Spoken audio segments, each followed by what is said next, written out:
Olá, meus amigos, eu sou Rossano Sobrinho, estamos aqui para mais um DIME, quadro Dimensões do Espírito, de número 45.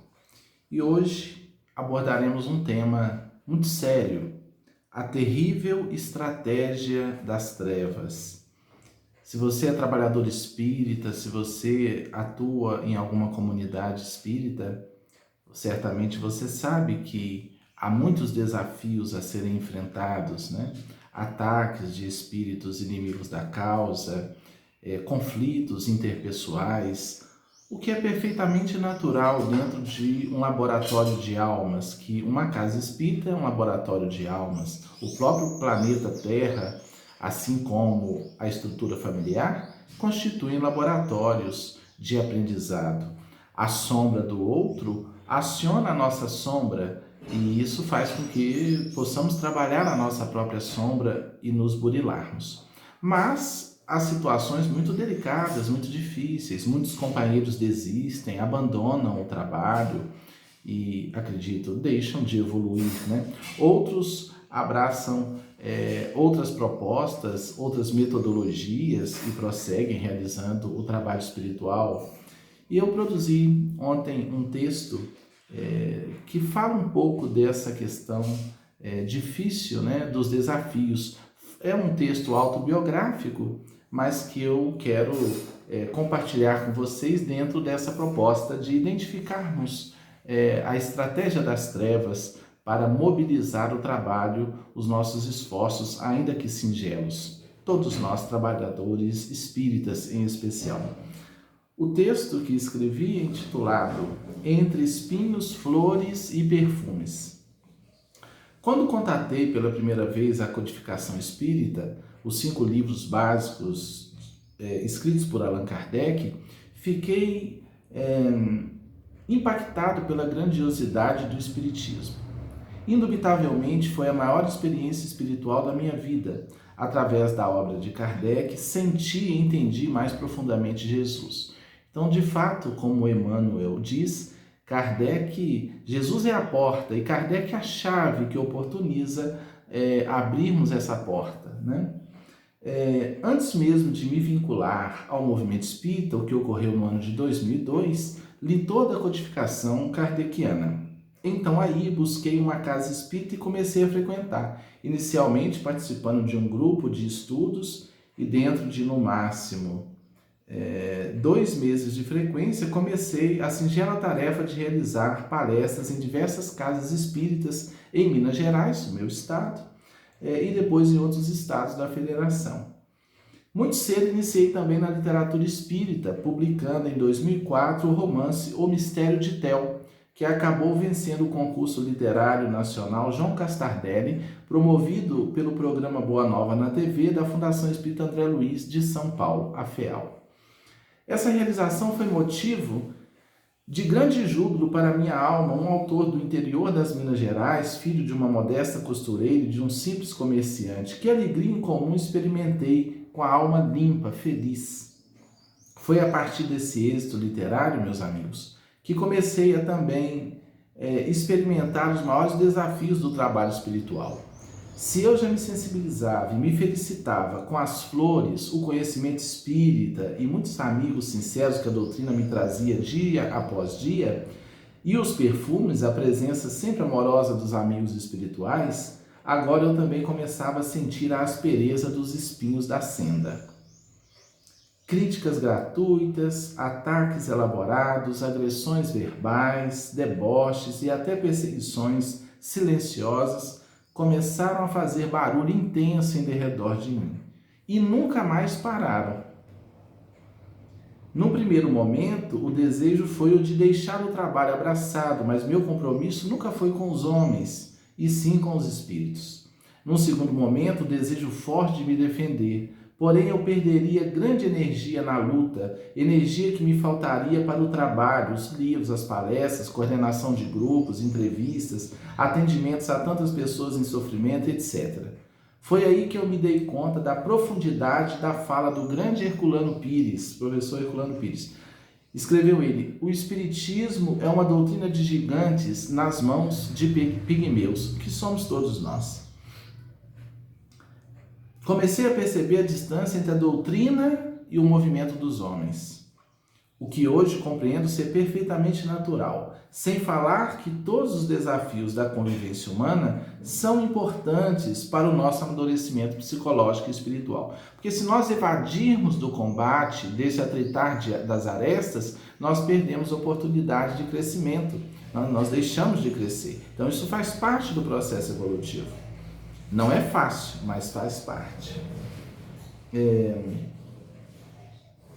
Foi aí que também percebi que os que atacam, criticam e ferem não realizam, não produzem, são obreiros ociosos, pessoas que queimam o tempo da reencarnação em torno de questiúnculas e deixam de crescer, de se embelezarem por dentro.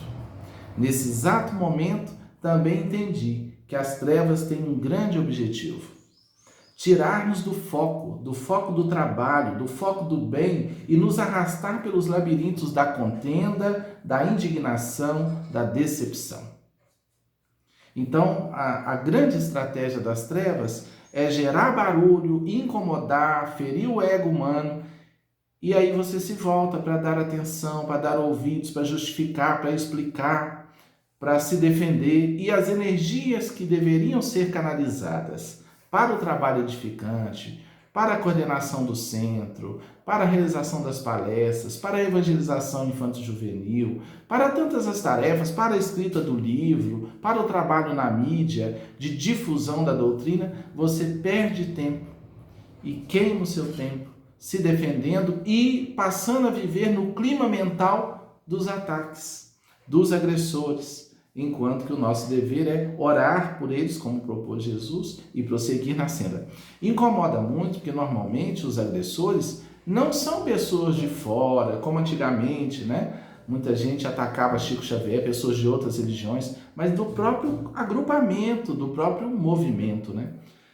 Chico Xavier passou por isso também, né? Há registros de que ele participava, né, em Uberaba da Comunhão Espírita Cristã.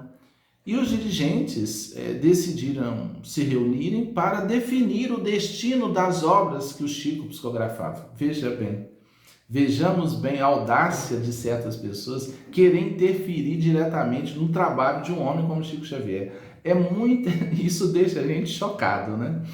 Que estatura moral ou intelectual tem certos seres para entrar nisso, né? Está ali o médium trabalhando. E aí, meus irmãos, o Chico tomou atitude, né? Bateu o martelo, rompeu, saiu da casa e fundou um outro centro, né? Que é o famoso Grupo Espírita da Prece. E colocou uma placa lá, né? Este centro espírita pertence ao irmão Francisco Cândido Xavier, para ele trabalhar em paz. E ali virou o quartel-general da luz. E ele pôde trabalhar sem interferência negativa de companheiros desavisados, iludidos, no orgulho de acharem que tinham condições de dar pitaco, vamos dizer assim, né, numa obra daquela envergadura. Então não foi falta de humildade de Chico, mas ele sabia do trabalho a realizar. E se ele se abrisse para aquelas interferências, a obra poderia ser obstaculizada, impedida. E sem falar que viveria ali à mercê de opiniões, de debates, de pessoas que teorizam que é isso e que realizam pouco. Normalmente são pessoas que não realizam quase nada. E por isso sobra o tempo para interferir no trabalho de quem realiza. Então, essa é a grande estratégia, a terrível estratégia, interferir e atacar para voltar a nossa atenção. Você que trabalha no centro espírita, você que tem sua atividade, precisamos todos estarmos atentos para não embarcarmos nessa frequência tão negativa e nos perturbarmos, né?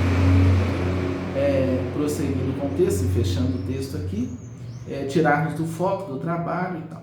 Por esse motivo, raramente me manifesto sobre os espinhos da estrada, quase sempre falo das flores e dos perfumes, e como são infinitamente mais agradáveis. Quando menciono os espinhos, uma vez que outra, é apenas como um mecanismo catártico de desabafo, numa espécie de confissão fraternal, como estou fazendo aqui com vocês, a fim de pacificar a alma e me abastecer de novas forças, transformando toda decepção e tristeza em combustível poderoso para a grande viagem rumo à iluminação no serviço permanente com Jesus, o Cristo, a quem de fato procuro servir. Então, muitos companheiros, além de Chico Xavier, já passaram, por inúmeros dissabores, ataques, mas aqueles que não se apegaram excessivamente aos falatórios, a essas conversas, prosseguiram realizando, o ministério de luz dentro de suas possibilidades. Aí encontramos grandes trabalhadores como Divaldo Franco, como Carlos Bacelli, como tantos homens e mulheres dedicados, Dona Terezinha de Oliveira, Dona Isabel Salomão, todos eles passaram por ataques, mas não ficaram presos, não tinham galhos para ficarem presos naqueles que agrediam, estavam focados na grande luz, que é o Cristo. E quando a gente está focado no Cristo, a semelhança do apóstolo Pedro, que começou a afogar, mas quando ele olha para Jesus, ele começa a caminhar sobre as águas também, mas quando ele desvia o olhar de Jesus, ele começa a afundar. Que possamos todos nós, trabalhadores o mínimos, tão limitados ainda, mas que já estamos nos apaixonando pelo homem de Nazaré, pelo mestre incomparável, que possamos focar no olhar do mestre, consciência pura, e seguir em frente, sem titubearmos, sem vacilarmos, a fim de vencermos a nós mesmos e realizarmos um pouco que podemos realizar ao lado dele. Compartilhe este vídeo com os companheiros da Casa Espírita, deixe aí o like, o seu comentário, a sua opinião. Se discordar, fique à vontade, de forma gentil, discorde. Se concordar, comente, participe, seja mais participativo. Os espíritos disseram a Kardec que o mal domina no mundo porque os bons são tímidos e os maus sempre muito audaciosos. Mas o dia que os bons tiverem essa audácia positiva, o bem preponderará. Um grande abraço, beijo no seu coração, muita luz e muita paz.